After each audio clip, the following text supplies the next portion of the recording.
Okay, thank you very much.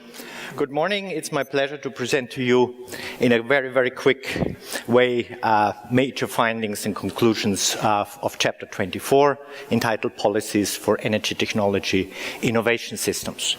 So before I do that, I would like to start first with a definition. And being at Stanford, I do not apologize at all for the academic prose of this definition. In our chapter, we have defined energy technology innovation as the embodied result of institutionalized research, development, and deployment efforts driven by collective learning processes involving both suppliers and users of technologies operating in specific contexts of adoption environments and incentive structures. Again, I don't apologize for the academic prose here in Stanford University.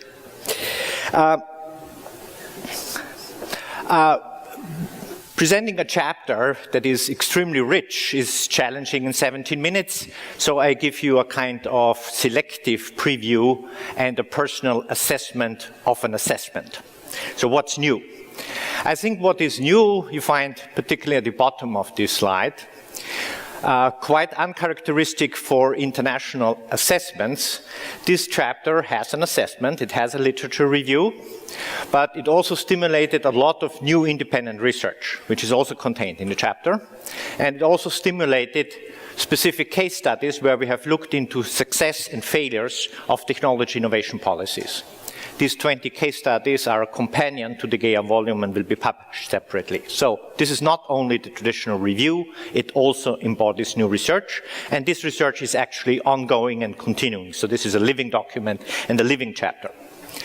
What's new in the chapter? I think there are new concepts. We have developed a new concept which we refer to the Energy Technology Innovation Systems Perspective, or ETIS, in order to frame the chapter. There is also a concept which we refer to as granularity, which refers to the small unit scale of technologies, which is an important explanatory factor for the relative success or unsuccess of different technologies.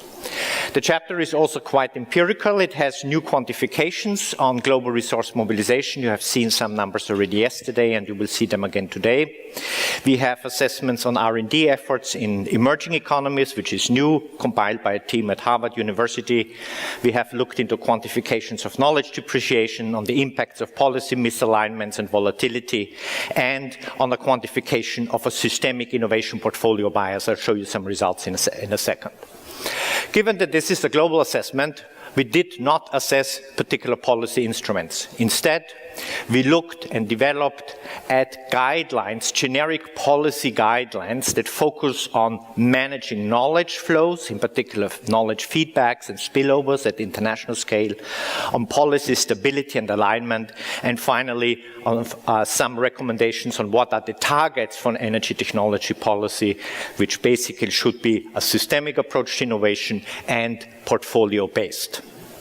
In the interest of time, I'm going to skip the next slide and show you a simple illustration of what this Energy Technology Innovation Systems perspective is all about.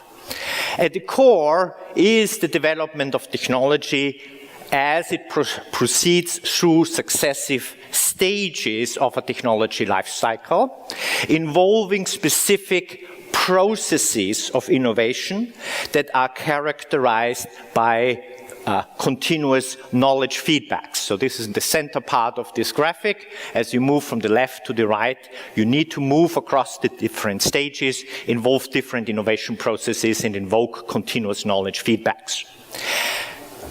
Surrounding this kind of technology-centered lifecycle perspective are the four major dimensions of innovation systems, which is knowledge, the generation and learning of knowledge, which are actors in the institutions. We have heard about this already quite a bit. At the bottom are the necessary resources that need to be mobilized, and finally on the right-hand side you have the technology outcomes in terms of improvements in technology characteristics like performance and costs. This sounds very abstract. I give you here a simple example. This is from a case study done by one of our authors, Greg Nemeth. He's an American author, and it shows you what we call a virtuous development cycle in an energy technology. It's a historical case of concentrated solar power here in the United States. And the point of this graphic is not to confuse you with a complex flow diagram. It's just to highlight that we need to open the black box, again, reference to Stanford University, of technology beyond simplistic notions of cost buy down or learning curves or things like that. We need to look really deeper into inside what happens in technology. And the basic message is we always need to consider innovation as being both supply push and demand pull driven. So we need both factors, okay? We need innovation being stimulated by new knowledge, which in this case improves the efficiency of a technology. We need demand pull stimulus that invokes economies of scale effects that can be positive but also negative. It depends on the technology. And finally, we need also stimulus through continued experimentation and learning that improves the operational reliability and therefore the output of this technology. All of these different factors work together to lower the costs of this technology. A virtuous development cycle between 82 and 92, and that's the key message, that virtuous development cycle came to a standstill. It stopped because of public policy discontinuity. So it's also a nice illustration about the importance of policy stability and continuity in assessment. You have seen this graphic already early in the presentation of Wim Turkenberg, and it gives you some kind of cost trends plotted against the traditional measure of learning curves. Now what you see here is actually quite a heterogeneous picture, and I will try to explain you why this picture is heterogeneous. But I would like also to draw to your attention that with the exception of solar PV here, all the technologies, all the alternatives to fossil fuels have seen significant cost escalation after the year 2000. So cost escalation is not specific to nuclear. It's also characteristic for wind turbines in the US, for offshore wind projects in Europe, and it's also characteristic for the very successful ethanol program in Brazil. So why do we have these cost increases? Well, there is evidence, mounting evidence of negative economies of scale, and there's also increasing mounting evidence of significant policy feedbacks. And we need to entangle these policy feedbacks beyond just simply saying, okay, let's subsidize this technology more. If the subsidy actually leads to a policy response in terms of strategic pricing strategies of firms, read increased profit rates, that might not be the ultimate desirable outcome of a technology innovation policy. Now, let me turn to try to explain you why these different technologies show different learning rates. This is not the final slide, I apologize for it, so it's a very convoluted table. But the basic idea here is very simple. Instead of looking at the traditional metric of learning curves in the energy field as cumulative capacity, we look here simply at the cumulative number of units. How many experiments do you do? How many plants do you build? And this is a review of the learning curves. Green are energy end-use technologies, and red are energy supply technologies. The bottom line is in the averages. Energy end-use technologies have mean learning rates of 20%, and energy supply technologies only of a mean 10%. So why do we learn less with energy supply than with energy end-use? And the reason is also there. With energy end-use, on average, we build 1 billion units in this sample. And for energy supply technologies, we build on average 10,000 units. So for energy supply, 10,000 experiments. For energy end use, 1 billion experiments. And this explains differences in the learning rates. As we learn, we can also unlearn.